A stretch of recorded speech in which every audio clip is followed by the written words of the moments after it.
ओघडा मारुती जागृत देवस्थान वतीने 2 एप्रिल रोजी विविध कार्यक्रम होणार।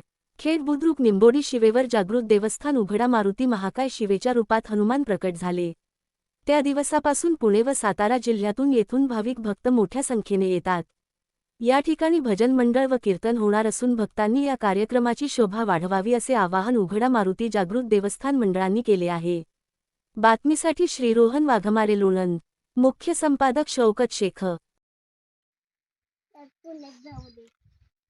नमस्कार, जय श्रीराम। उघडा मारुती देवस्थान खेड बुद्रुक लिंबोडी शिव या ठिकाणी दरवर्षी सालावादप्रमाणे याही वर्षी चांगल्या प्रकारे कार्यक्रम होणार आहेत। तर त्या कार्यक्रमांची रूपरेषा थोडक्यात म्हणजे पहाटे बरोबर 5 वाजता सागरपूजा होईल। सागरपूजा झाल्यानंतर रुद्राभिषेक होणार आहे। रुद्राभिषेक झाल्यानंतर कीर्तनाचा कार्यक्रम लगेचच चालू होणार आहे आणि कीर्तनाचा कार्यक्रम मंत्रपुष्प आरती मंत्रपुष्प होईल आणि त्यानंतर लोकांना महाप्रसाद देण्यात येणार आहे। तर या देवस्थानचं महात्म्य फार मोठं आहे। त्या सुरुवातीला ज्या वेळेला आम्ही त्या ठिकाणी गेलो त्या वेळेला 2 व्यक्ती, एक वयस्कर 2 माणसं त्या ठिकाणी मारुतीच्या ठिकाणी नुसती शिळा होती।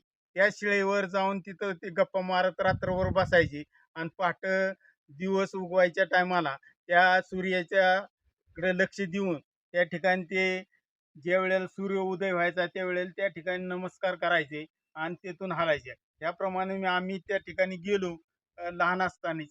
त्या ठिकाणची त्यांचा तो कार्यक्रम बघितला आणि तो कार्यक्रम ह्या पद्धती करतात, मग त्यात आपण थोडी सुधारणा करावी किंवा थोडीशी काहीतरी बदल करावा म्हणून आम्ही त्या ठिकाणी बदल केला।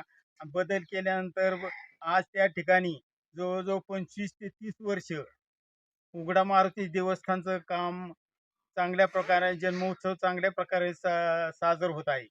तर त्या ठिकाणी सांगितल्याप्रमाणे रूपरेषा आहे आणि त्या ठिकाणी ते जागृत देवस्थान कसं आहे तर ह्या लोकांना, बऱ्याचशा लोकांना त्याचा अनुभव आलेला आहे आणि म्हणजे जो गरीब श्रीमंत हा भेदभाव त्या ठिकाणी राहिलेला नाही। त्यामुळं त्या ठिकाणी कुणी जरी आलं तरी त्या जागृत देवस्थानचं महात्म्य कळल्याशिवाय राहणार नाही।